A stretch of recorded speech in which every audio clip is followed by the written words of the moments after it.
Benvinguts a tothom.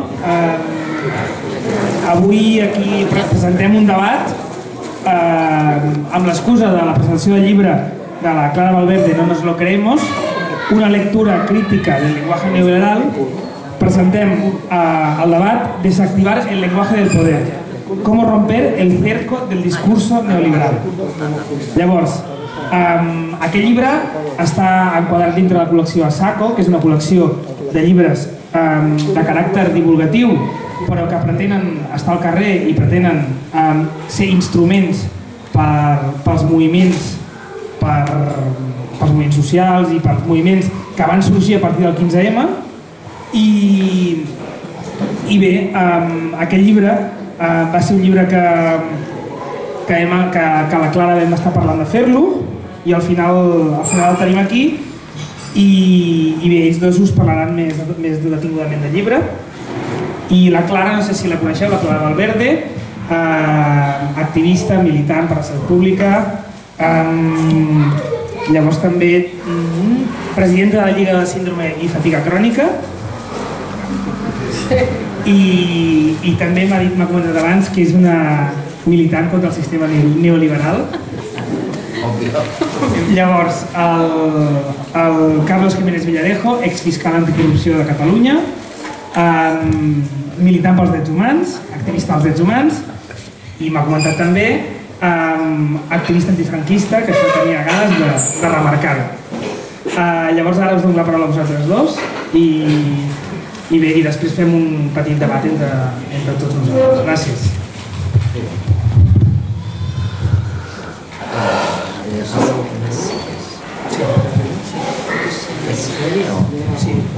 ¿Se oye? ¿Se oye? Sí. ¿Sí? Ajá.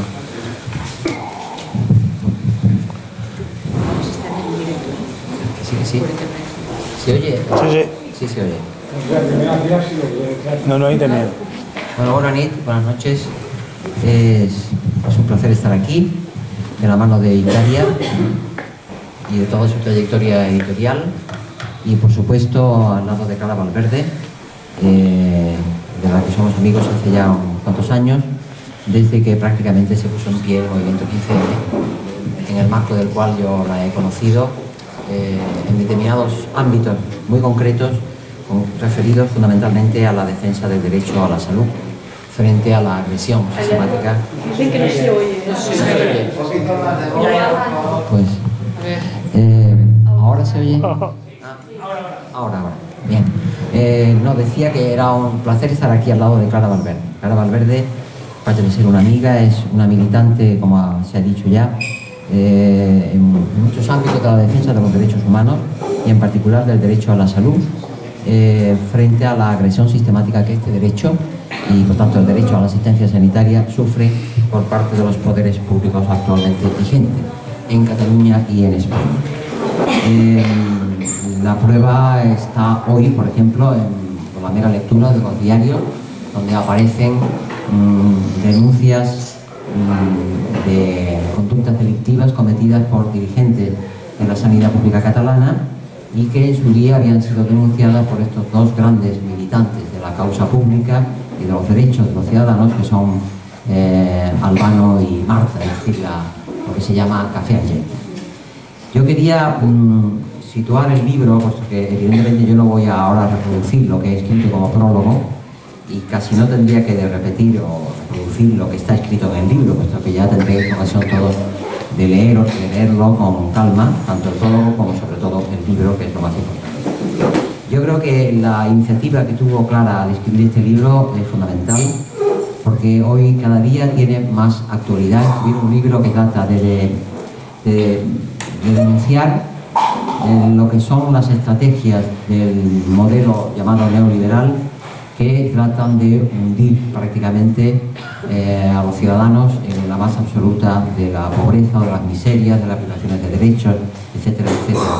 Entonces, que esto lo haya analizado con el rigor de la metodología y las consecuencias que llegan, me parece primero, por su parte, un gesto de valentía desde el punto de vista intelectual, y al mismo tiempo un signo más de su honradez intelectual a la hora de afrontar el deterioro de nuestro Estado social de derecho, y lo que llama el Estado del bienestar, a favor del poder cada vez más descarado y potente de los poderosos, tanto en el ámbito político como en el ámbito financiero, porque prácticamente son los mismos. En este contexto es en el que se sitúa la obra de Clara, y yo de la obra de Clara no voy a repetir lo que dice, porque insisto, ya lo vais a leer vosotros con mucha claridad, pero hay un párrafo que quiero resaltar porque marca un poco como el eje de todo lo que es su obra. Una obra que, por otra parte, yo diría que, aunque no se hayan puesto de acuerdo, parece que estén de acuerdo. Es decir, Clara con el Roto, el famoso dibujante que dibuja día a día en las páginas, creo que del País, el desastre de donde nos conducen los poderes actualmente dominantes. Ella dice: los derechos del ciudadano se ven reducidos al derecho a la desigualdad. Bajo la fuerza del neoliberalismo, que crece gracias a las políticas económicas de desregulación, flexibilidad laboral, etc., y a la destrucción de cualquier medida política que interfiera con el mercantilismo, los ciudadanos se convierten en seres precarios, desatendidos y desamparados, que cada día pierden más derechos. Y los que aún tienen un empleo trabajan con miedo y se ven forzados a ser dóciles. A partir de ahí se inicia el segundo capítulo, que se llama Estrategias Lingüísticas, que tiene como finalidad desenmascarar todo ese tipo de lenguaje con que los políticos actuales, de cualquier signo, yo creo que de derechas y de izquierdas, probablemente ahora como lo que domina y lo que gobierna, mejor dicho, son las de derechas, aquí y allá, es decir, en toda España, utiliza un tipo de estrategia similar para ocultar la realidad de lo que están haciendo y llevando a cabo. Yo quería situar en las palabras que voy a decir, recordando algunos datos que son fundamentales para entender por qué Clara, aunque ella lo ha tenido perfectamente presente, pero naturalmente no se puede extender en todos los datos existentes en la información que constantemente aparece en los medios públicos, pero realmente había una página de un diario que un día daba unas cuantas claves para entender lo que justifica que se escriba un libro como este y trate de explicarse con seriedad y con rigor como lo ha hecho ella. Se llamaba Miseria en cifras y decía lo siguiente.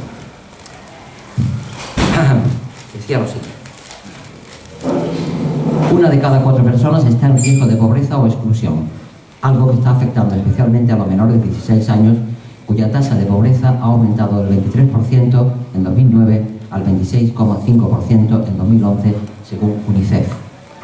Casi 2 millones de hogares tienen a todos sus miembros en paro y en 500.000 viviendas no entra ningún ingreso.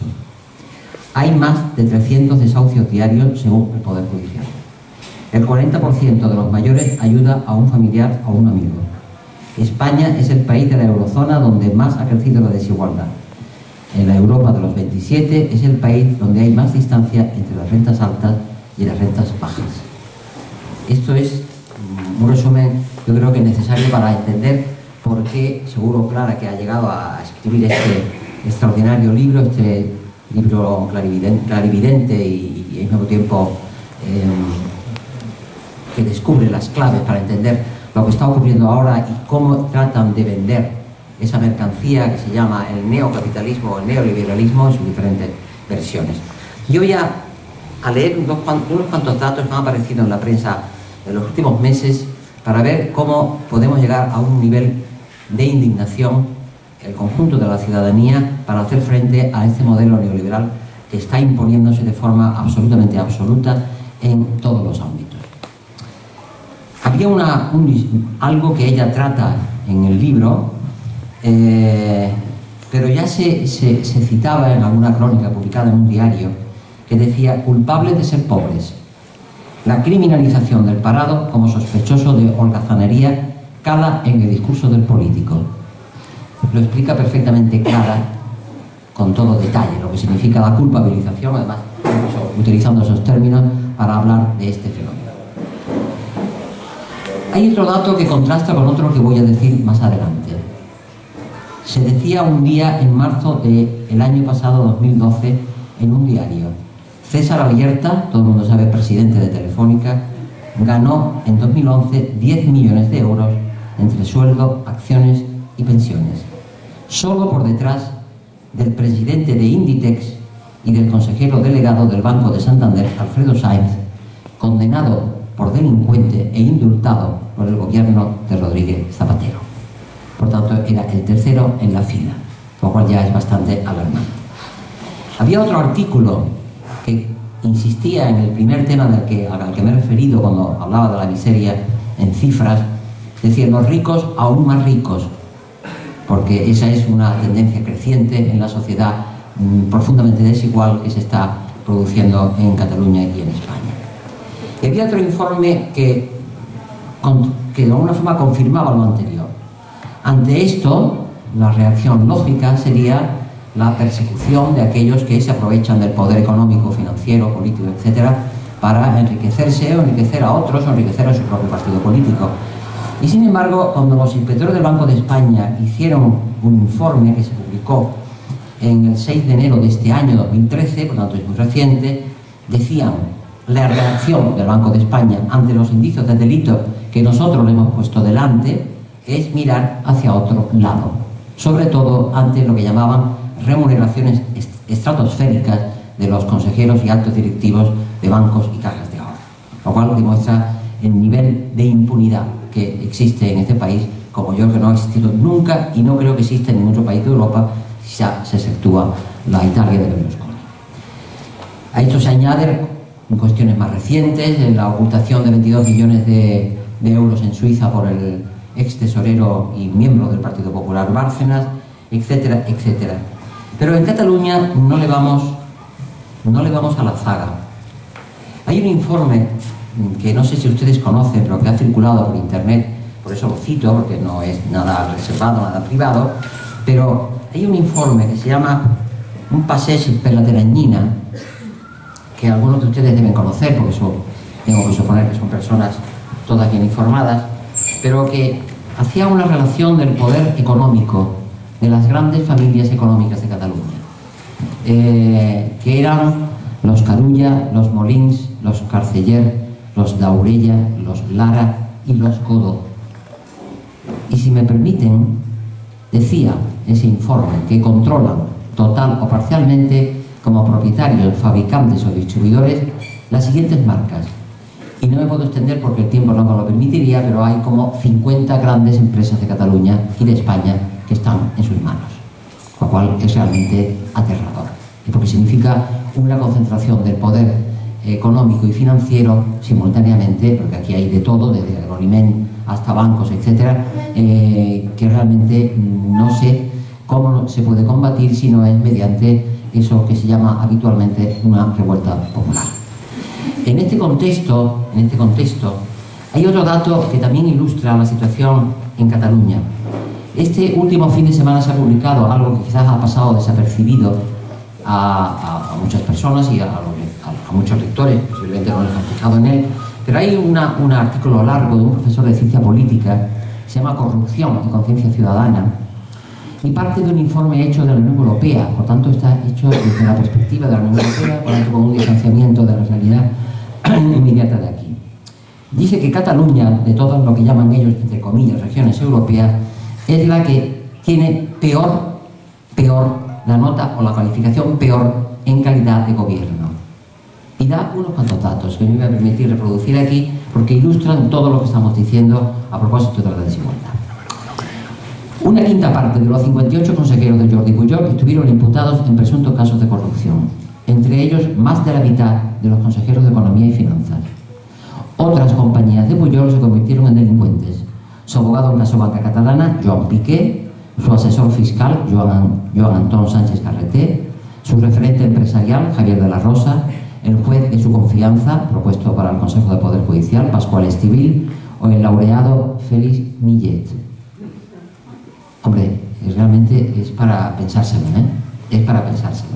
Pero yo quería añadir otro dato más, que resulta todavía más chocante, porque frente a esto, hay un dato que apareció el otro día, en que no se ha terminado esta relación de información, que yo creo que sitúa el marco de la reflexión que hace Clara en este texto, en esta obra, Y el otro decía, en un diario decía lo siguiente: en el Ayuntamiento de Barcelona, regido porque todo el mundo sabe quién lo rige, las multas a los mendigos suben en el año 2012 un 16%.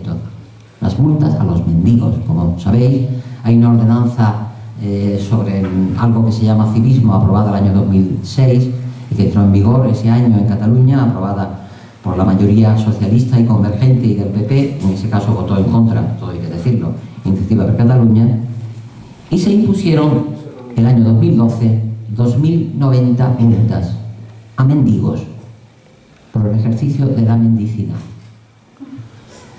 Hoy he tenido la confianza que uno puede tener con estas entidades, que es la que no tiene mayor relación personal, pero he llamado a Cáritas, y a Cáritas Diocesana, que saben ustedes lo que es perfectamente. Y he preguntado cuántas personas recibieron asistencia en forma de atención primaria, que es la que generalmente necesita una persona que ejerce la mendicidad en la calle.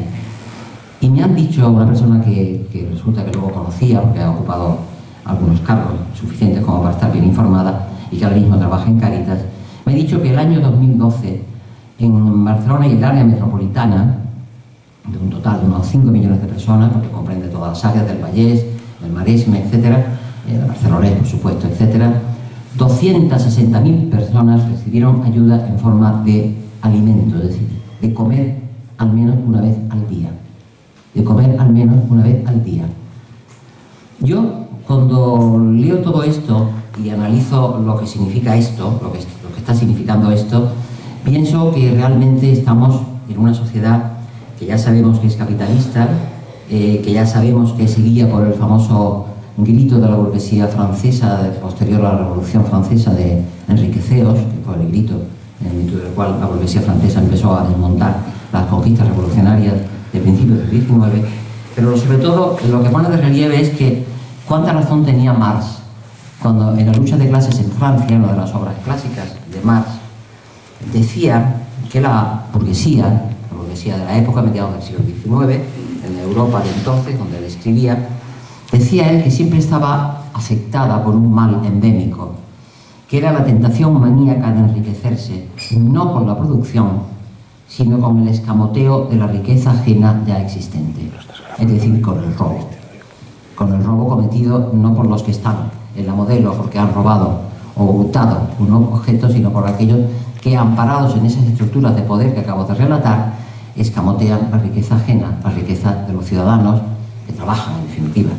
Ya en este caso, casi los que trabajan son casi menos de los que estamos en el paro, pero bueno, en todo caso todavía hay algunos que trabajan.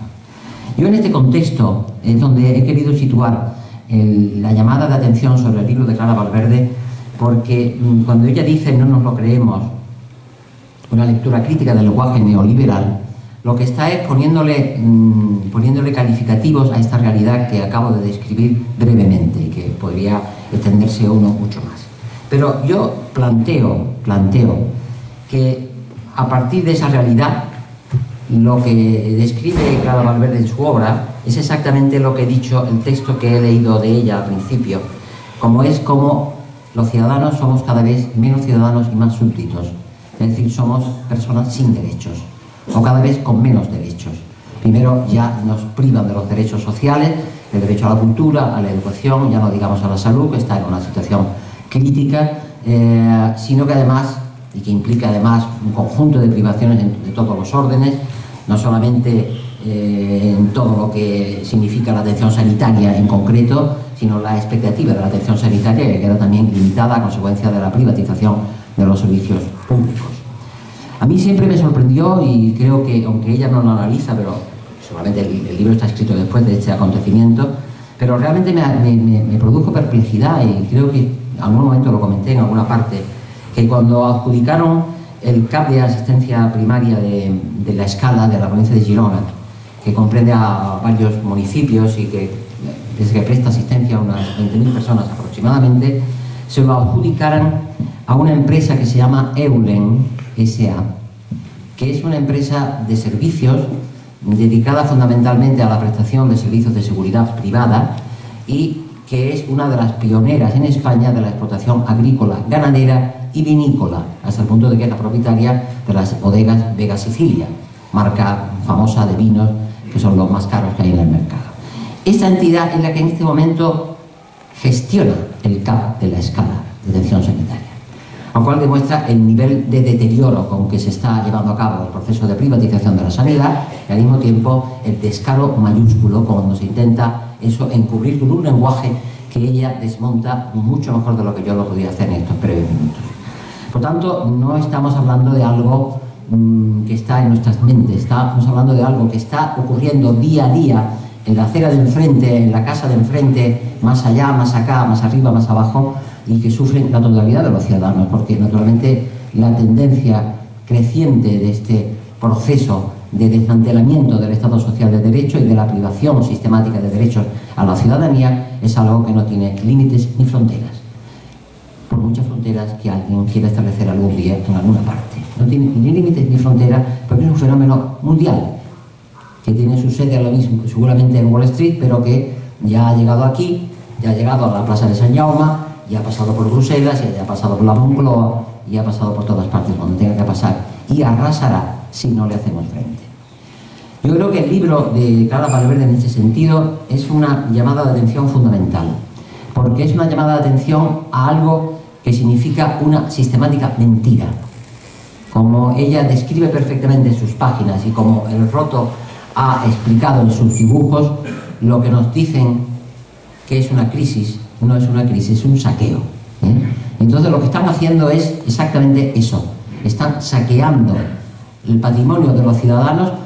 Y la mayor parte de los ciudadanos, ¿qué patrimonio tienen? Pues tienen el patrimonio que les produce el beneficio moderado, por otra parte, que les genera un trabajo precario e incierto, y al mismo tiempo los servicios que le puede prestar un Estado concebido en términos de lo que fue Bretton Woods, de lo que fue el Estado del Bienestar, de lo que fue el Estado generado por Keynes, y que consistía en que el principal servicio que podía prestar el Estado eran servicios públicos para evitar que el control privado de los recursos, llamándose ahora públicos, pudiera degenerar en una privatización como está ocurriendo ahora y por tanto en un aumento y creciente desigualdad como en efecto también está creciendo ahora. Yo creo que en ese sentido el libro de Clara Valverde y sus análisis sobre esta materia sitúa perfectamente este contexto. Y este contexto lo sitúa además en un ámbito en el que yo quería poner el acento.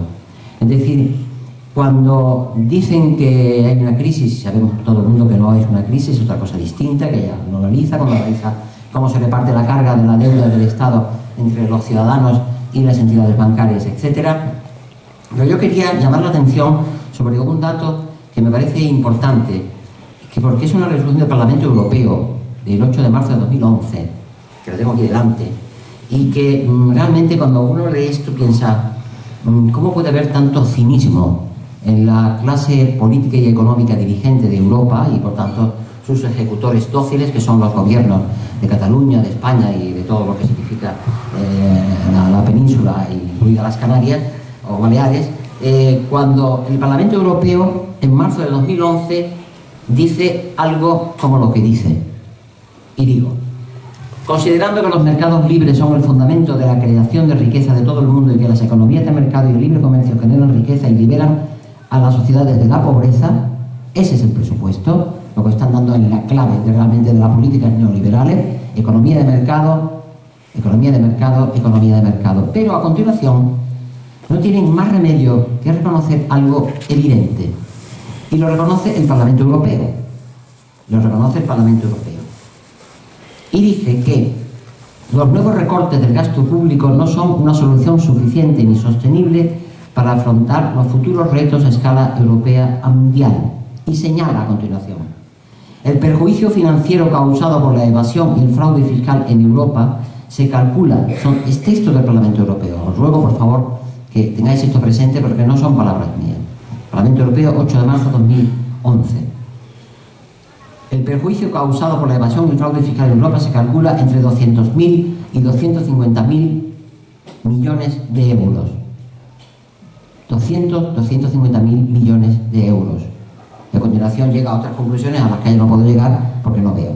Pero pero me basta con ese dato que sí que he podido leer, porque con la ataque frontal a ese fraude y la recuperación de esos fondos defraudados por el gran capital en su conjunto, por todos esos que ganan millones y millones de euros, podríamos estar resolviendo todos los problemas sociales y económicos que tienen las sociedades europeas, sobre todo aquellas más débiles, como han quedado en ser Grecia, particularmente Portugal y España, y ya a una cierta distancia Italia, etcétera, pero sobre todo Grecia, Portugal y también España, en la que nos hacen pensar que creamos que la solución pasa solamente por el perjuicio que nos causan a través de las privaciones de derechos, cuando no es cierto,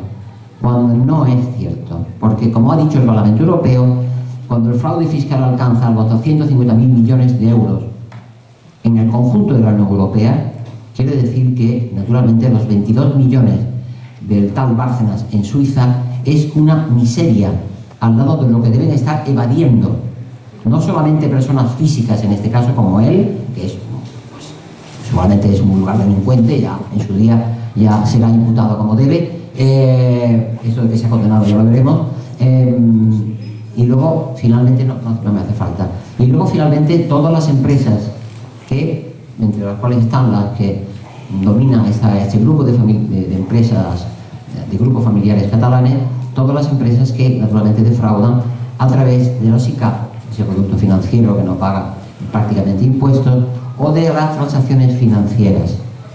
Las transacciones financieras son las operaciones especulativas que se hacen, sobre todo a partir de las entidades bancarias, bancos y cajas de ahorro, y que se hacen a través de los paraísos fiscales.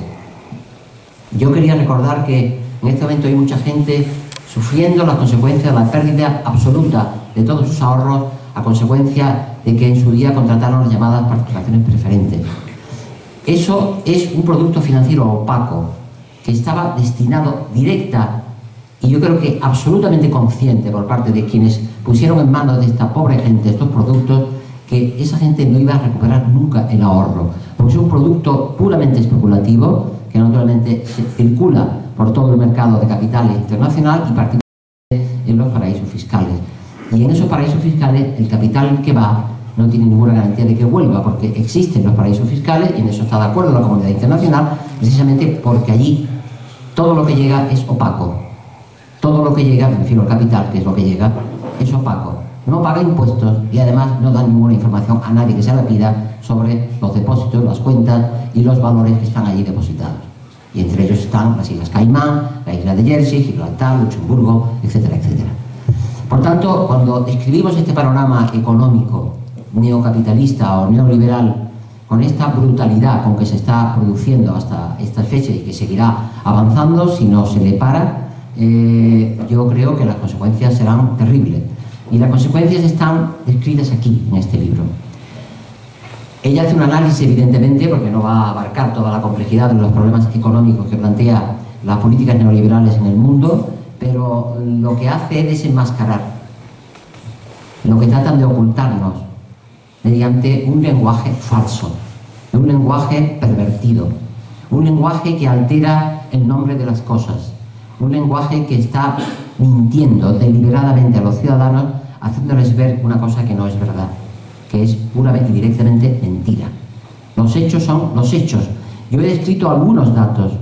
Hay miles de datos más que se ocultan sistemáticamente y que nunca llegarán a conocimiento de la ciudadanía, precisamente para hacer aquello que dijo el profesor Fontana, gran maestro y gran sabio, cuando dijo que en esta etapa el capitalismo había conseguido algo que no había logrado ni el fascismo, en la época de los fascismos de los años 30 y en España hasta bien avanzados los 70, que es que las clases dominantes perdieran el miedo a las revueltas populares de las clases dominadas. Son palabras del profesor Fontana, y yo creo que son de un acierto extraordinario, y precisamente por eso tiene mucha importancia que haya libros en la dirección que plantea Clara, que desmonten las enormes mentiras que se nos están transmitiendo a diario por todos los medios de comunicación, por todos los medios de televisión, etcétera, etcétera, sobre todo por las cadenas más oficialistas e incluso por las cadenas que están en manos de las entidades privadas que todo el mundo conoce, que son fundamentalmente entidades bancarias, etcétera, porque están mintiendo sistemáticamente y ocultando la verdadera realidad, que es la que yo, de una forma muy puntual, he resumido en las palabras que acabo de exponer. Yo pienso, por tanto, que estamos ante una realidad muy grave. Yo creo que es una gran aportación en el conocimiento de esa realidad y, sobre todo, en la tarea inmensa y el esfuerzo inmensa de llamar a las cosas por su nombre y que no nos mientan más, y decirle alguna vez a los que mandan, a través de un libro que tiene toda la modestia, que tiene un libro, que tiene unas páginas de un libro escrito y pensado y reflexionado, pero que al final es un arma.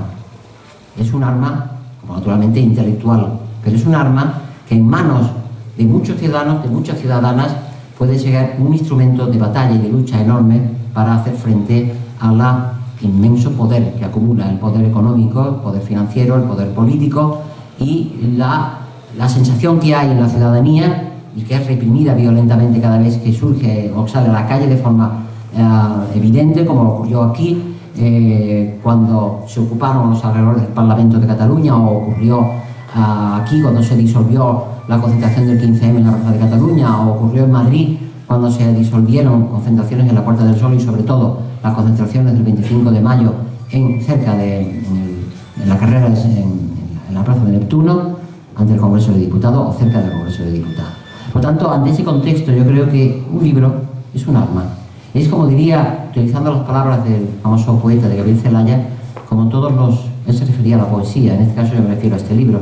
Son armas cargadas de futuro, porque son aquellas que están llamadas a iluminar las mentes, a descubrir la verdad y ayudar a la gente a tener un instrumento y un argumentario para hacer frente al poder económico y financiero que de forma desnuda, de forma brutal, de forma represiva, intenta desmovilizar y acobardar a la ciudadanía, que ya sufre bastante, por otra parte, teniendo 6 millones de parados y una situación como la que acabo de describir tan dramática. Por tanto, gracias, Clara, por haber escrito el libro. Gracias, sobre todo, te lo tienen que dar los ciudadanos y ciudadanas de Cataluña y de España, porque ese libro correrá por ahí, y ojalá corra mucho para que se pueda leer y conocer, y al mismo tiempo que sea un buen instrumento para el combate que tenemos por delante. Nada más y muchas gracias.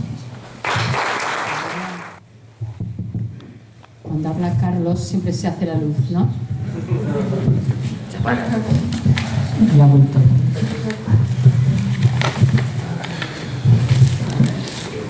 Bueno, gràcies a tots els que esteu aquí, y unas gracias especiales a mis compañeros y compañeras de la Liga del Síndrome de Fatiga Crónica, con todo lo que representa levantarse de la cama y venir.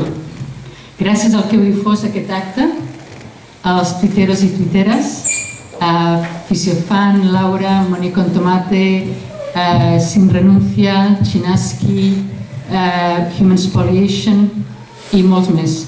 Gràcies a Anna Monjó, que avui està amb la grip, Anna Monjó de l'editorial Icària, per apostar per aquest llibre, i a l'equip, a Mónica, Desiré, a Ángelo, Joan.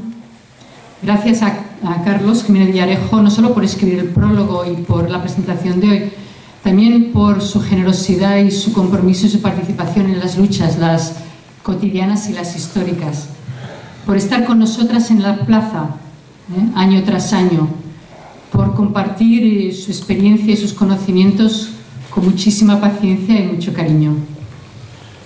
El llenguatge és una arma, l'arma més important i eficaç del neoliberalisme. És realment una arma de destrucció massiva. Si totes i tots deixéssim de creure les paraules dels neoliberals, el neoliberalisme s'enfonsaria. És que la clau és deixar de creure. Aquest llibre és, espero, una petita contribució a aquesta primavera, que aquest any comença en febrer. Comença demà, amb la gran colada. És una contribució perquè ens puguem defensar millor del llenguatge del neoliberal, perquè puguem aprendre a escoltar com les èlits polítiques i econòmiques ens creen dubtes i fan això per mantenir el sistema neoliberal, que consisteix que els rics facin més rics i els pobres més pobres. S'enriqueixin del nostre sistema sanitari, de l'educació, dels nostres sous, de les pensions, de les ajudes als dependents i ens roben, i queden impunes i tornen a reincidir.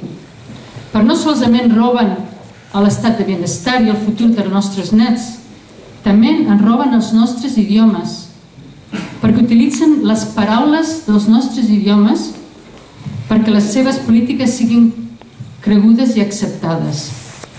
Utilizan el bello castellano de Miguel Hernández, de Mario Benedetti, que escribió aquellas palabras tan bonitas: no me gaste las palabras, no cambie el significado, mire que lo que yo quiero lo tengo bastante claro.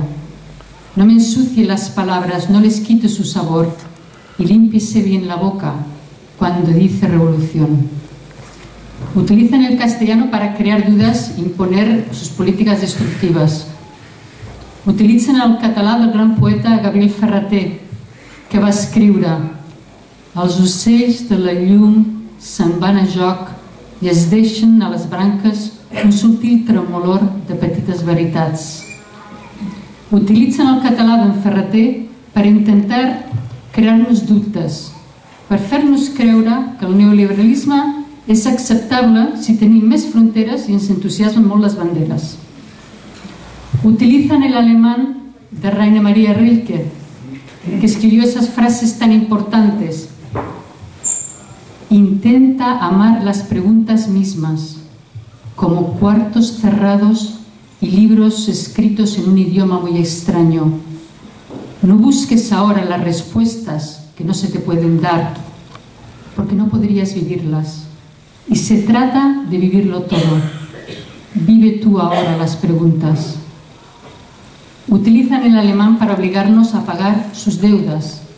Manipulan el inglés de Doris Lessing, de Walt Whitman, de Adrienne Rich, que escribió: porque todavía escuchas, porque en tiempos como estos, para tenerte siquiera escuchándote, es necesario hablar sobre los árboles.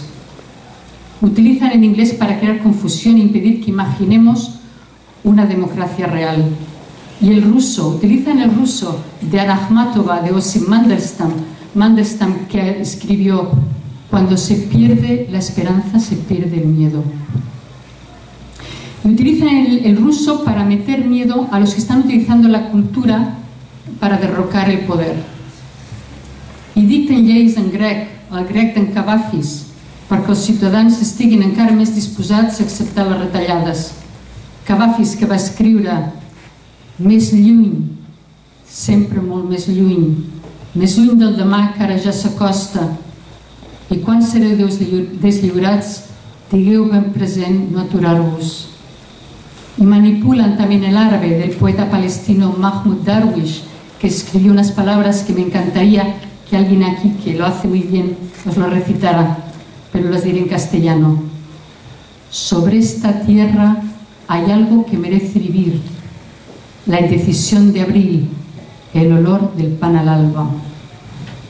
Con el árabe están manipulando y saboteando revoluciones y desalojando las plazas.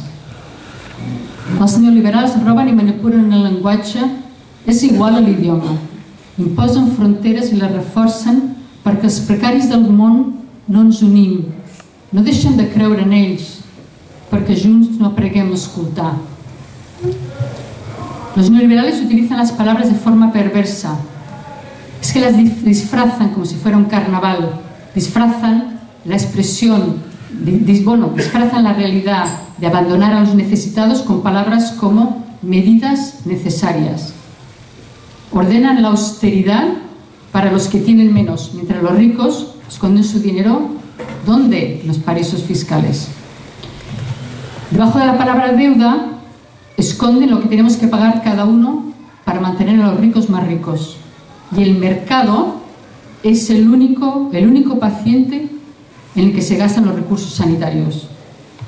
Pero vamos a seguir aguantando que nos roben, vamos a seguir pasando hambre y apuros y encima nos toman el pelo con las palabras. Digo yo que rompamos el círculo este de abuso, porque nos abusan, nos maltratan, pero por lo menos no pensemos que es una mala racha. No pensemos que ellos pueden cambiar, no pensemos que a ellos les duelen, como dijo Rajoy. Son medidas dolorosas. Sí, hombre. No nos creamos que lo que hacen es por nuestro propio bien. Mostrémosles que sus intentos para camelarnos y seducirnos con palabras ya no funcionan. Esos poderosos que están despolitizando la política, que se dan ese aire de hombres fuertes y protectores, bueno, ya no les creemos. Y demos dignidad y quitemos la vergüenza a las palabras maltratadas. Insolvente, en realidad, es alguien que no quiere ni puede seguir en el sistema capitalista. Desahucio es cuando el banco te roba la casa. Un parado es alguien que está en marcha, intentando sobrevivir con creatividad. Negativo es alguien realista que está harto que le tomen el pelo. La situación actual realmente urge que nos levantemos, que levantemos nuestras voces y demos nuestras propias palabras a las cosas y a lo que vemos y a lo que somos. Yo no soy una impertinente, soy libre y ocupo mi voz. No soy una, somos mayoría. No soy un ilegal, soy un nómada. No soy un parado, me han excluido. No soy un antisistema, el sistema está contra mí. No soy una antinacionalista, soy una mujer sin amo, sin fronteras y sin banderas. No soy un ciudadano, soy un cuidadano. Para oír lo que realmente están diciendo las élites y dejar de creerles, hay que aprender a escuchar y a liberar nuestras mentes de los esquemas de los poderosos. Es necesario escuchar de forma crítica y reflexionar. Cuando leemos algo de lo que dicen los periódicos, sus televisiones, sus noticias, hay que preguntarse una y otra vez, ¿por qué necesitan que yo me crea esto? ¿Por qué necesitan que yo me crea esto? Y luego tomarse tiempo para reflexionar con tranquilidad. El escuchar la prensa o el seguir la prensa debería ser como el 28 de diciembre todos los días, ¿no? Eso de los santos inocentes, donde escuchamos las noticias pensando, ahora van a mentir, o esta es una mentira, esta no es la de verdad. Bueno, en realidad no es que una noticia vaya a ser mentira y el resto son la verdad, sino que todas están manipuladas, muchas no están, y ponen cosas que no son noticias. Y cuando estamos escuchando o leyendo, preguntarnos ¿por qué utilizan esas palabras? ¿Qué quieren decir realmente? ¿Qué estrategia lingüística están utilizando? La culpa, el miedo, crear dudas, etcétera. ¿Qué otra parte de la noticia nos están contando y qué otras noticias no nos están contando hoy? Es que esta sociedad neoliberal está organizada para que no reflexionemos ni cuestionemos, para que no tengamos tiempo tranquilo. Nuestro tiempo libre está fácilmente, se llena de televisión, esta noche de fútbol, de consumismo. Por eso es un acto revolucionario el no recibir la información de una manera pasiva. Pensar, apagar la televisión y pensar. No apagáis el ordenador, ya sé que ahora hay live stream, estamos en directo. Pensar, ¿qué pienso yo de esto? No tanto qué piensan los demás de esto, porque estamos en una sociedad donde la vergüenza y el qué dirán son muy importantes. Damos mucho más peso a lo que dicen los demás que a lo que pensamos nosotros. Estamos demasiado dispuestos a callarnos y a seguir al rebaño. Si tú estás aquí, seguramente, claro, ya cuestionas el lenguaje neoliberal, si no, no estarías aquí. Pero ¿y tu entorno? Posiblemente hay mucha gente, entre tus vecinos, amigos, los compañeros de la cola del INEM, familiares, que cogen frases de neoliberalismo y las hacen suyas. Frases como, hay que aguantar unos añitos y no hay ninguna alternativa y la verdad es que hemos gastado por encima de nuestras posibilidades.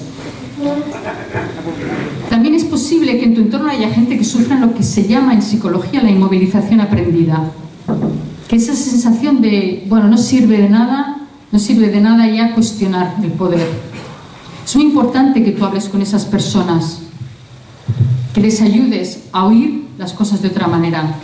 Cuando la gente te dice, mira, sí, bien, pero es que no se puede hacer nada, diles que en Islandia los banqueros han acabado en la cárcel.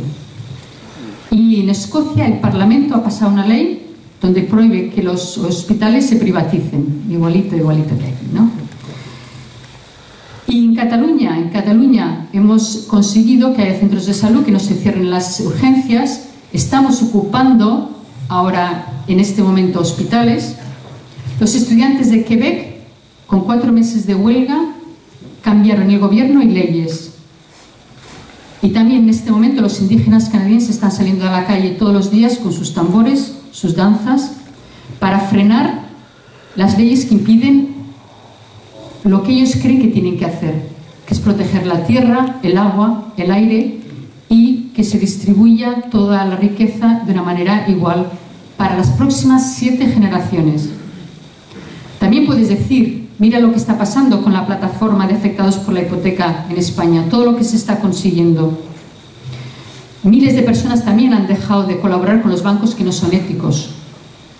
Hay mucha gente que está haciendo insumisión fiscal. Y también mucha gente, bueno, muchos grupos, los grupos que estamos aquí hoy, hemos puesto una querella criminal contra Boi Ruiz. Sí se puede. Pero primero es necesario escuchar, reflexionar y cuestionar el lenguaje. Y a partir de ahí decirlo en voz alta. A todas las élites y sus pequeños representantes, los expertos, diputados, gerentes, tu jefe, porque si no te oyen decir que no estás de acuerdo, que no crees sus mentiras, van a pensar que estás de acuerdo. Porque el silencio otorga, ¿eh? Y cuando repetimos el lenguaje de los neoliberales, les damos aún más poder. Puedes explicar a tu entorno que es una cuestión de dignidad. Porque mira, ya te están quitando tu casa, tu trabajo, tu sueldo, tu pensión. Encima les vas a dar tu dignidad. Y es una cuestión también de responsabilidad. Porque los logros que ahora nos están robando, los consiguieron mucha gente luchando. Lo que deberíamos hacer es honorar a esas personas. Y en vez de hacerlo, ¿qué hacemos? Nos quedamos en casa diciendo, bueno, no se puede hacer nada, esperaré unos añitos a ver si esto se pasa. ¿Qué vamos a decir a nuestros nietos cuando tengan que endeudarse para pagar un tratamiento médico a tiempo? O a lo mejor que no haya seguridad social. ¿Cómo se lo vamos a explicar? Que hubo una seguridad social, pero que ellos ja no la tienen. Hem d'obrir la boca, Encara que les nostres idees ens guanyin enemics. Anomenar les coses ens canvia. El dir no, el que no estem d'acord, el nomenar el que volem fer, el compartir-lo amb altres, qui sap a on ens portarà. Un llenguatge, un altre llenguatge crea una altra mentalitat, que crea al seu torn un altre llenguatge. Necessitem pensar més enllà de com hem pensat fins ara. Hay gente que nos añaden a nuestras luchas colectivas, a la construcción de nuevos espacios comunes y democráticos, porque están esperando a ver qué pasa, si la cosa mejora o empeora. Pero si no nos rebelamos ahora, no tendremos la oportunidad de sumarnos a este esfuerzo para frenar, para tirar el freno de mano, que decía Walter Benjamin, el freno de urgencia del neoliberalismo. No vamos a poder frenarlo. Ahora somos muchos y muchas que estamos ocupando plazas, hospitales, pasillos, calles, despachos, ayuntamientos, bancos, centros de salud. No solo con nuestros cuerpos, también con nuestras ideas, con nuestros grupos y con nuestras definiciones. Y te necesitamos, porque como dice una pancarta del 15M, sin ti no hay historia. Ahora es el momento de osar utilizar palabras para desenmascarar las estrategias neoliberales. Ahora es el momento para utilizar palabras para romper esquemas, derribar los castillos y crear unas comunidades. Nuestras palabras nombran espacios y acciones que ya están en marcha. No es el futuro, es ahora. Abandonar la deuda, decrecimiento, democracia participativa, insolvente insumiso, conocimiento libre, banco del tiempo, escrache, el buen vivir, desobediencia civil, financiación por microdonaciones o crowdfunding, grupos de afinidad, cooperativa autogestionada, muchas más. Para pensar y hablar de otra manera, tengo una buena noticia. No necesitas comprar nada, ni ser más alta, ni tener estudios universitarios. Ya tienes todo lo que necesitas. Ya tienes todo. Solo necesitas un poco más de ganas de ser libre, un poco más ganas de ser tú, de ser nosotras y nosotros. Añádete a las que buscamos placer en la desobediencia, a los que hurgamos en los adjetivos para salir de la pasividad, a las que acariciamos la creatividad para abandonar la indefensión. El maltrato del neoliberalismo ya no nos provoca depresión ni inmovilidad, nos inspira disidencia y nos enamora de la dignidad. Añádete a los que nos organizamos en brigadas de palabras dignas i deixa d'esperar. El moment ens crida. Ningú ens ha imaginat com podem ser i tot el que podem fer. Aquesta és la nostra tasca. Desertem el llenguatge i la mentalitat neoliberal. No ens quedem dins de les vores. En aquest temps agitem, inspirem i ocupem les places. No ho aplacem. T'atreveixes? Gràcies.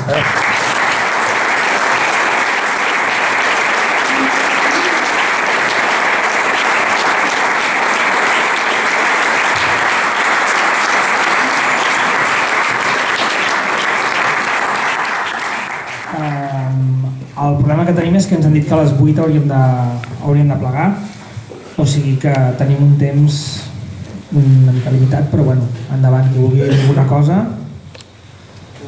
A veure, el micro no crec que arribi perquè és amb cable, però... Que baixi la persona. Però mira, se la resta per aquí.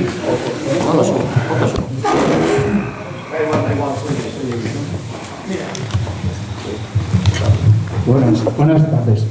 Parece ser que los controles no han funcionado, ¿no?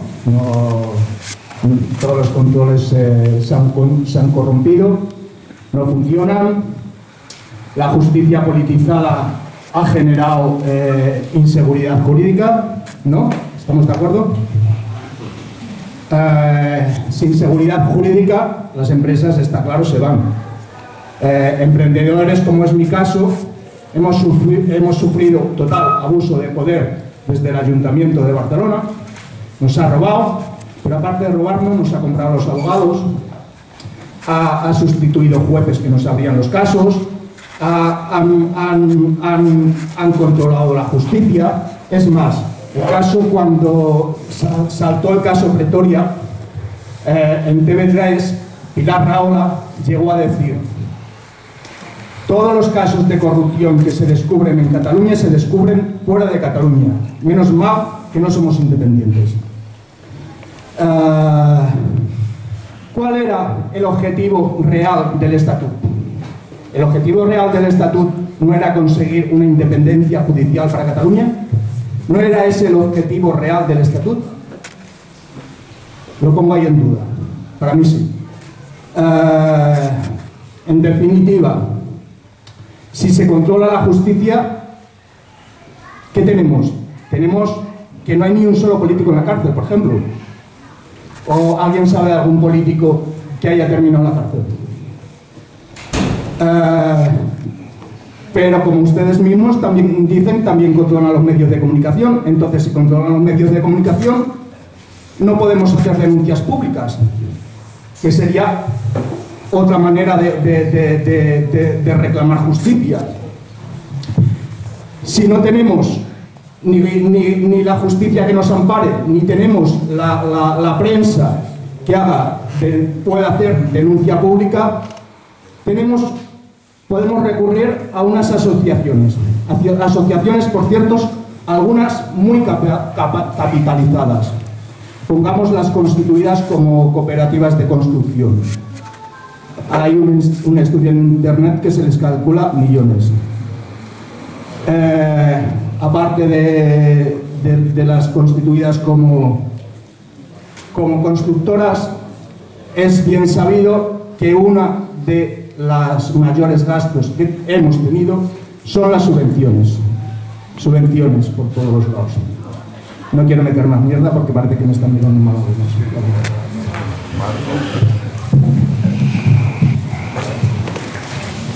Buenas tardes.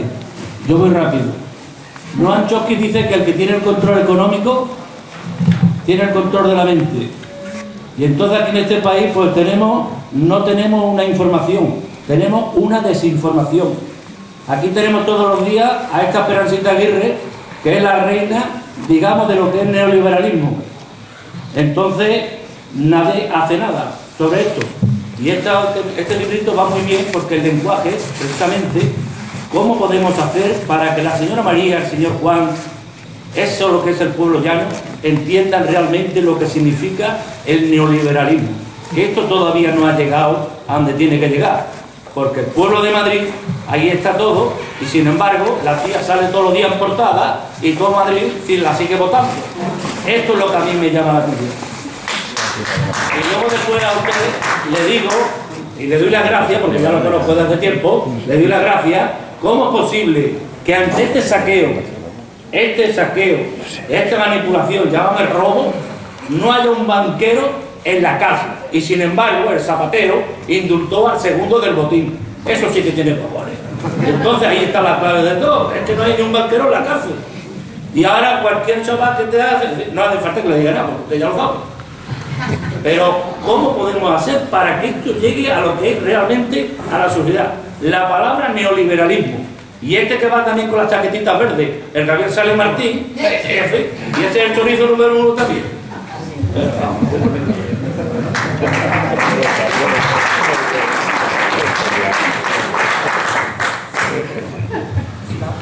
Sí, una cosa que he detectat és que la gent, en general, no té idea de que el govern hauria de respectar els drets dels ciutadans.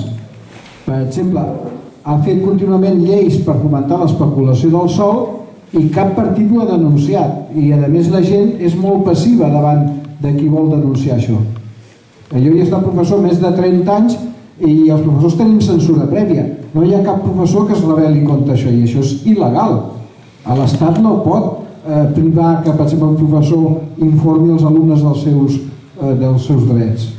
I en canvi ho fa i tots els companys de l'institut estan d'acord. Jo crec que s'hauria de propagar la idea de que el ciutadà defensés els drets dels ciutadans, en el sentit que el govern, l'administració, els ha de respectar. Si no tenim clar això, doncs veiem que foten a l'altre i ens és igual. Sí, voleu contestar y después fem una altra torn. Dos cositas. Una es que sí, la prensa oficial la controlan obviamente los que tienen el poder, pero muchos utilizamos otros canales, y es importante que los utilices. Hay desde periódicos, bueno, son digitales muchos de ellos, pero bueno, también en los kioscos ahora está La Marea, El Triángulo y todo eso. Por internet hay muchas páginas de noticias y que por ahí es donde necesitas mirar. Luego si sigues a algunos tuiteros que te van mandando noticias, puedes realmente lo que hacemos es crear. O sea, nosotros ya que creamos las noticias, distribuimos las noticias y no necesitamos realmente ya, podemos pasar bastante de la prensa oficial. La otra cosa, con mi gran memoria, aquí iba a decir, sobre el tema de controlar a los políticos. Yo estaba mirando, estoy siguiendo las últimas semanas y últimos meses todas las iniciativas de este nuevo partido del futuro, el Partido X.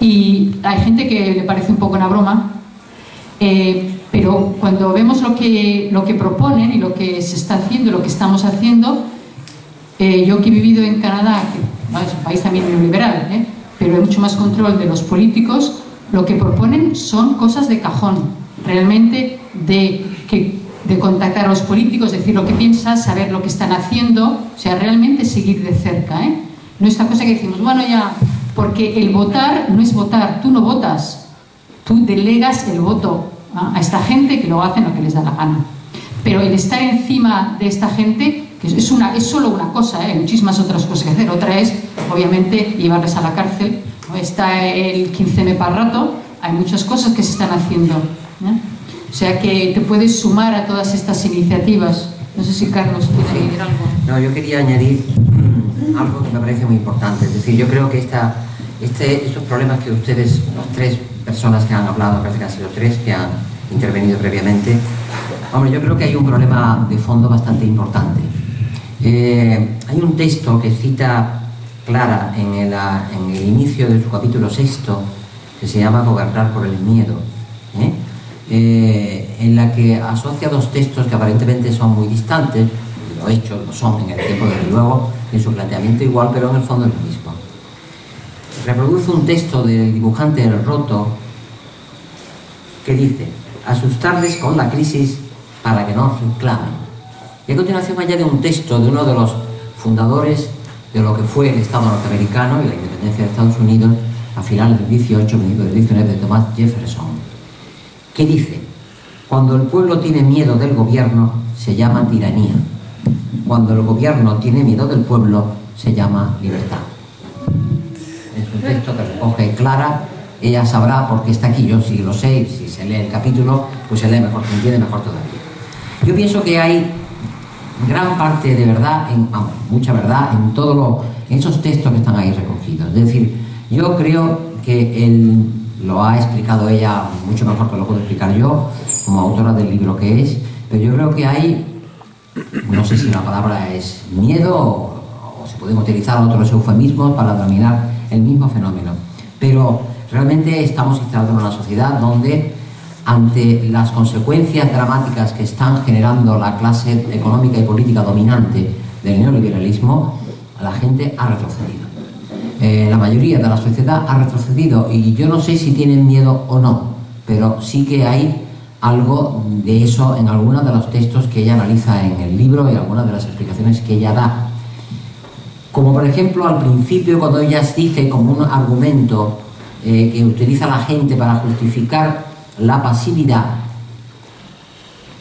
que ella no ha citado en sus palabras, por otra parte brillantes y luminosas como siempre, en la que dice: con los tiempos que corren, ¿qué vamos a hacer? Callarnos, o estar quietos, o no hacer nada. Pues con los tiempos que corren, justo lo que hay que hacer es lo contrario. Es decir, es activar la movilización popular frente a ello. Alguien decía, y llevaba toda la razón, que aquí no ha habido nunca un banquero en la cárcel. Es cierto. Por otra parte, sabemos lo que es la complacencia de la magistratura española, empezando por el Tribunal Supremo y bajando más acá, con los poderes económicos que han sido alguna vez perseguidos por la justicia, como fue Botín, o fue Alierta, o fue, bueno, por supuesto no se lo pisaron en una cárcel jamás, pero además los delitos de los que eran acusados tampoco fueron condenados, sino que fueron absueltos todos sistemáticamente. Mario Conde sí. Y Mario Conde sí, bueno, Mario Conde sí. Mario Conde estamos hablando de hace 20 años, en un contexto muy distinto. Pero estamos hablando de los tiempos más recientes, que son los que tenemos presentes. Evidentemente no. Pero sin irnos tan lejos, sin irnos a Bankia, por ejemplo, que sería un ejemplo paradigmático de lo que ha sido una crisis bancaria de toda regla, una auténtica quiebra en el sentido técnico. Aquí tenemos casos como los de Millet, y tampoco han pisado la prisión. Y han prácticamente desmantelado eso que incluso periodísticamente ya se llama el saqueo del Palau de la Música. Nadie ha pisado la prisión, y por otra parte el proceso está caminando lentamente hacia un final que nadie sabe cuándo llegará. Y en el caso Gürtel, que es el caso más paradigmático de la corrupción actual, aparte de otros muchos, pues se empezó a investigar en el año 2008 por un juez que ahora está expulsado, y nadie sabe cómo se celebrará ese juicio, si es que se llega a celebrar, pese a que las noticias que abundan permanentemente en los medios no hacen más que referirnos y descubrirnos nuevas facetas del caso Gürtel, como los dineros desplazados en Suiza, etc. Por tanto, yo pienso que hay una realidad, y es la complacencia, insisto, por no llamar en términos más duros, de la magistratura con la delincuencia económica y con la delincuencia en general de los poderosos. Con algunas excepciones que tengo que citar. Hay algún juez, hay algún fiscal en Baleares que lo está haciendo muy bien. Hay que reconocerlo, que lo está haciendo muy bien. Digo alguno, pero puede ser uno o dos, no sé, tres, a lo mejor o cuatro. Hombre, en toda España no son muchos, pero están ahí, y esos sí que algunos de ellos perseguidos por corrupción, esos sí, algunos, aunque no fueran políticos destacados, han entrado en prisión, o en todo caso han sido condenados y desposeídos de sus cargos, lo cual ya es mucho. Dirigentes de Unión Mallorquina, dirigentes del Partido Popular de las Baleares, etc. Por tanto, hay algunos ejemplos que rompen que son la excepción, digamos, pero la realidad es la que es. En todo caso, sobre el control de los medios de comunicación, yo soy una persona que no soy muy indicada para hablar de esto, porque no conozco todo lo que significa el problema de los controles de los medios de comunicación y la falta de rigor, la falta de objetividad, la falta de neutralidad con que informan de todo lo que está aconteciendo en este país, pero esta otra parte es una cosa muy sabida. Es decir, cómo están alineados los medios de comunicación con los poderes económicos e incluso políticos de una forma directa e inmediata. Por lo tanto, creo que no vamos a descubrir nada. Por eso yo digo que en todo lo que ustedes dicen llevan razón. Yo pienso que en la primera intervención se ha utilizado con demasiada facilidad el término de sustituir jueces unos por otros. Yo creo que primero no creo que sea así exactamente, porque es difícil hacerlo tal como se plantea, pero en todo caso tampoco hace falta. Es decir, que en general la uniformidad o la homogeneidad de la clase judicial española es bastante notoria y por tanto no hay nada que descubrir en ello. Por tanto, pienso que me parece que estoy de acuerdo con casi todo lo que se ha planteado, y ojalá este tipo de encuentros, este tipo de presentación de estos libros, de la escritura de estos libros, su publicación, su difusión, su conocimiento y el debate que pueda acompañar a este libro a lo largo de toda su trayectoria, pueda contribuir a continuar profundizando en estas cuestiones que hasta ahora al menos se han planteado. No sé si a partir de ahora se plantearán nuevas, en ese caso pues ya responderemos. Sugestió cap a l'acció que ha presidit tota la ponència, perquè realment ja venim indignats, plorats, deprimits, ressuscitats i disposats a l'acció. Per tant, el que crec que val la pena subratllar d'aquesta sala, com de moltes altres, és el promig d'edat. La nostra generació encara té com unes molles de reacció i d'acció. I penso que, ja que estem parlant de les paraules, volia fer un incís en què hauríem de deixar de parlar de sistema, són dues paraules que proposo que no diem més, sistema, perquè això no és un sistema, és una olla, siguem molt generosos, cal començar a dir la desfeta o substituir-ho per paraules més adequades, perquè si no sembla que el sistema tingui una lògica. I la segona cosa que va lligada amb aquesta és la d'adjudicar una ideologia amb el que està passant, com si fos rodoneta i estructurada, i encara li poguéssim dir neoliberalisme. Perquè amb una ideologia que fomentés o que tingui alguna lògica coherent i aniria lligada a la justícia. I no està passant. Quan molt bé han sortit per aquí paraules molt importants com és manipulació, mentida, estafa, robatori, saqueig, engany, opacitat, camuflar, tot això són les activitats que comet un psicòpata. Per tant, crec que hem de començar a batejar amb aquest sistema, que no és un sistema, una cultura o una civilització o un final de civilització psicopàtic. El dia que assumim tots plegats que ens governa una estructura boja, potser aquell dia agafarem la responsabilitat de redreçar o de recuperar la governança i el poder en mans de gent amb el cap a puesto. No és un sistema i no és raonable, ni té una lògica que domini el diner. No, no té lògica. I com no té lògica, no hi ha interlocució possible. L'únic que podem fer és substitució. I per això cal organitzar-se, formeu un batalló. Llavors, dit això, per què hi ha aquest promig d'edat? Perquè la nostra generació, que ha estat molt optimista amb els canvis, i tothom aquí té alguna petita anècdota a explicar de com es va aconseguir posar-se pantalons, què va haver de fer per sortir no sé qui que el seu pare no volia, o com va aconseguir igualtat de salari. totes les petites revolucions que van fer l'enorme canvi dels anys 80 no l'hem transmesa a les generacions actuals. I aquest canvi l'ha de fer gent de 25, 30, 35. L'han de fer els que l'han de viure. I aquests crios els hi hem transmès que tot passa, sucede, per generació espontània. Doncs jo us proposo que a partir d'avui, la setmana que ve, expliqueu a gent de 25 anys com vau fer qualsevol cosa. Fumar en públic. O deixar fumar després. Però tothom té una petita anècdota i ahir me l'explicaven, una noia que es va passar 2 anys traient matrícules perquè si no la seva mare no li comprava els pantalons i després de cara a la paret al col·le perquè si no li deixaven portar. Aquestes petites guerres els crios no les saben. I a nosaltres ens van transmetre els avis que van fer alguna cosa a la guerra. I els pares també. Totes les generacions han transmès com han organitzat els seus propis valors. Llavors nosaltres no ho hem fet perquè com que tots som joves i encara som joves, tenim 80 anys i som joves, doncs no hem considerat arribat el moment de transmetre allò que nosaltres vam fer. Gràcies. Gracias.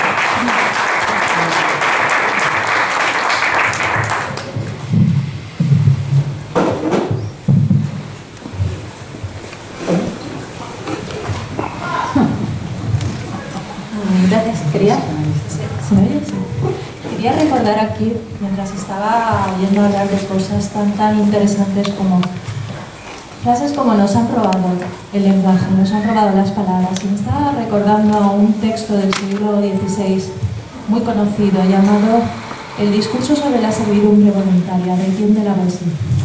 Entonces lo que comienza a preguntar este autor, amigo de Montaigne, es cómo es posible que tantas personas, una multitud de personas, estén sometidas por un tirano, un tiranuelo, que ni siquiera es el hombre, ni más bravo, ni más fuerte, ni muchísimo menos más valiente de todos ellos, ¿no? Entonces ese es el gran misterio que este hombre se preguntó en el siglo XVI, y es el gran misterio que en cada ocasión en el que se hace manifiesta todas estas formas de servidumbre voluntaria, vuelve a despertar este texto, un texto dormido, unas palabras dormidas, pero que vuelven a despertar con cada uno de esos momentos históricos. Entonces, mientras nos veía, porque no es os veía, sino nos veía, me venía a la cabeza un verbo muy extraño que utiliza, pero un verbo que a mí siempre me fascina cada vez que lo leo, y es el entreconocimiento. Es decir, el tirano, el poder, podríamos llamarlo así, el tirano o los tiranuelos, como queramos llamarlo, habla al oído de cada uno de nosotros, pero nos habla en la soledad.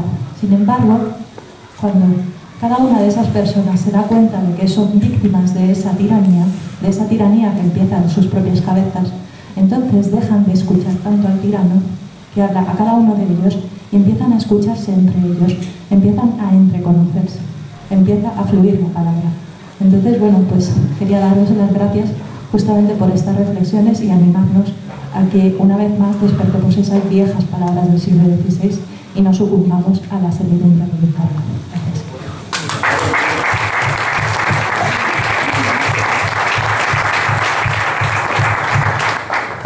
Tengo una última intervención. Solo decir que, aunque nosotros pensemos que todas las élites políticas y económicas son unos psicópatas, desgraciadamente tienen una lógica, el FMI funciona con una lógica. El neoliberalismo es coger lo público y hacerlo negocio. Esa es la etapa del capitalismo, así funciona y lo estamos viendo, lo están haciendo muy bien. Si yo fuera neoliberal, diría que estamos en el mejor momento, desgraciadamente. O sea que no está loco, funciona demasiado bien, no tiene el descontrol de la locura. Esto es una cosa que me preocupa mucho. La otra es que yo en mi vida cotidiana y lo que estamos haciendo, la mayoría de la gente con la que estoy implicada políticamente tienen 20 o 30 años menos que yo. Y no les cuento mis batallitas, ni cómo hace 40 años estuve en el movimiento contra Vietnam y no sé qué cosas, porque tampoco lo hicimos tan bien. Pensamos que íbamos a hacer la revolución y todos esos rollos, y la verdad es que en la plaza he perdido mucho. O sea que sí, hay cosas que aprender y tenemos que saber mucho más de la historia del siglo XX del Estado español, y tenemos que saber la historia de verdad de Cataluña, la de verdad, no la que nos están vendiendo. Pero realmente yo creo que nuevas maneras de organizarnos y sorprendernos y sorprender al poder, yo creo que están en orden. Yo, las nuevas maneras de hacer las cosas, bienvenido sea, que me cambien y que me sorprendáis y que me cambiéis.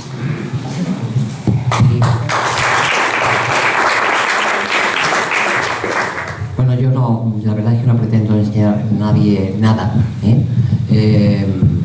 porque creo que yo, si ella, no sé si hablaba de 30 años posterior a las generaciones que están haciendo ese proceso, vamos a llamarlo revolucionario, yo tengo 50 años más, o sea que ya sería prácticamente inútil contar la historia de aquel periodo. No obstante, también me parece que el olvido de aquel periodo también es un mal, porque la historia no nace ahora, ni ha nacido estos años, la historia viene de muy atrás y hay mucha gente que se ha quedado en el camino luchando por conseguir lo que ahora tratan de despojar al pueblo y a sus ciudadanos, que son derechos conquistados a fuerza, primero contra la dictadura y luego contra el capitalismo en los años iniciales de la democracia española, por ejemplo. Pero bueno, dicho esto, yo entiendo que yo en esto soy bastante, es decir, a mí el concepto del empleo del término locura o la psicopatía, etcétera, yo creo que son conceptos perfectamente legítimos, se pueden emplear en cualquier debate. Ahora, yo realmente dudo mucho, y en esto coincido con Clara, que estas personas que nos gobiernan a través de sus intermediarios, etcétera, porque la definición de quién gobierna el mundo es complicada y difícil de determinar porque pues no sabemos dónde está. Está en los consejos de administración de los bancos, en agencias de calificación rarísimas que están por ahí por el mundo, Estados Unidos, Bruselas, etcétera, y por tanto es difícil de delimitar quién gobierna. Pero lo que sí sabemos es lo que ha dicho Clara con toda rotundidad. Quieren transformar lo que queda de público en el concepto tradicional de Estado, que es donde estamos configurados hasta ahora, lo quieren convertir en privado, lo quieren privatizar, porque la privatización de lo público implica incrementar sus niveles de enriquecimiento como personas y sobre todo como clase, es decir, como poder. Eso significa unos beneficios gigantescos que se pueden medir a partir de la lectura de cualquier documento económico, del Fondo Monetario, del Banco Central, etcétera, de lo que se llama la troika. Por tanto, es evidente que el enriquecimiento es tal y de tal categoría que permite no solamente enriquecerse, sino destruir, que es lo que pretenden, la capacidad de reacción de la sociedad que está siendo destruida. Y este es el núcleo de la cuestión. Es decir, el problema no es tanto en el enriquecimiento que como poder y como clase y como personas están adquiriendo, sino es que están abrumando a la sociedad hasta tal punto que la están dejando prácticamente inmovilizada. Y contra esta inmovilización es contra lo que hoy se grita en este libro, y se llama, se grita en el sentido estricto de la palabra, pero se llama insistentemente la atención para reclamar despertar del engaño y de la mentira. Y yo creo que en ese sentido, pues sí, yo francamente creo que aquellas palabras de Marx o aquellas palabras de la burguesía francesa de principios del XIX siguen llevando razón, es decir, el famoso enriqueceos, pues es que sigue siendo no solamente vigente, es que lo aplican ahora con una diligencia, un rigor, un método y una sistemática absoluta, hasta el punto de que pasarán por encima de quien haga falta, aunque media humanidad se muera como ya se está muriendo de hambre. Es decir, estamos hablando generalmente de la Europa occidental, pero si habláramos de lo que está ocurriendo en África, o lo que está ocurriendo en la India, lo que está ocurriendo en el sudeste asiático o en partes de América Latina, etcétera, veríamos que la realidad es mucho más brutal de lo que estamos describiendo. Es decir, en África subsahariana, yo me voy a permitir el último texto, leer, aunque sea una intervención ya de última hora, pero voy a permitir el último texto que leía del Parlamento Europeo. En el Parlamento Europeo había una parte del último texto en la que decía lo siguiente: Para situar las cosas en el contexto internacional, creo que no se lo debe olvidar nunca, porque vivimos en un mundo globalizado donde África también somos nosotros, y los africanos y africanas que sufren la miseria y la privación de toda clase de bienes también son parte de nuestra comunidad.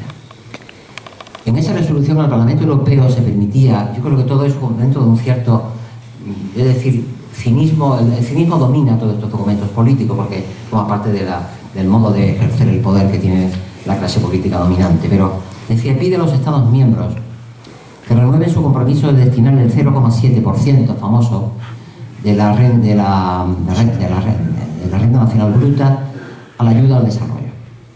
Y lamentaba que de todos los Estados miembros de la Unión Europea, en este momento son 27, solo hay 4 que desde el año 2008 han alcanzado el 0,7, que son Suecia, Luxemburgo, Dinamarca, los Países Bajos. Por supuesto, España ni remotamente. Y añadía un texto que realmente sí que es absoluto, afecta a la realidad de un sistema destructivo del ser humano y de las comunidades humanas en su conjunto. Recordaba el Parlamento que determinadas enfermedades pandémicas como el SIDA, la tuberculosis y la malaria, que afectan a países en desarrollo, sobre todo del África subsahariana, constituyen un importante obstáculo para el logro de los objetivos de desarrollo del milenio. Supongo que habéis hablado, todos habéis oído hablar de los objetivos de desarrollo del milenio de las Naciones Unidas, del año 2000. Recuerda, en este contexto, que la imposición de una contribución de solidaridad, hablaba de una especie de impuestos en trayectos aéreos como instrumento financiero para abordar los problemas que permitirían la financiación de los problemas sanitarios mundiales y facilitar en especial el acceso a los medicamentos de los países pobres. Porque, como saben perfectamente todos ustedes, uno de los grandes problemas de África es que se les está privando del derecho al acceso de medicamentos que son fundamentales para afrontar la malaria y particularmente la erradicación del SIDA. Por tanto, estamos hablando de nuestro pequeño mundo, que al final es nuestro pequeño mundo, porque a partir del Mediterráneo para abajo el mundo ya es otra historia. Yo, no obstante, quiero insistir en que solo la movilización, solo la concienciación y solo la acción en sus diferentes versiones y formas que ha expresado con mucha claridad Clara, puede permitir hacer frente a una situación como la que vivimos, pero realmente lo que hay que pensar ciertamente es que los que mandan y los que dominan saben perfectamente de dónde vienen y a dónde van, y que van a pasar por encima de todo lo que haga falta como un tren en marcha. Y yo creo que, en efecto, como decía Clara, esa palabra de Walter Benjamin es cierta: o echamos el freno de mano o se nos llevarán por delante. Eso es así de claro. Fundamentalmente, no quizás a nuestra generación, a la mía en particular, que ya estamos en el final de la vida, pero sí a las generaciones más jóvenes que realmente van a tener dificultades, muchas dificultades, ya las tienen, pero tendrán todavía más para sacar adelante su vida con la dignidad que merecen como seres humanos y seres humanos libres. Nada más.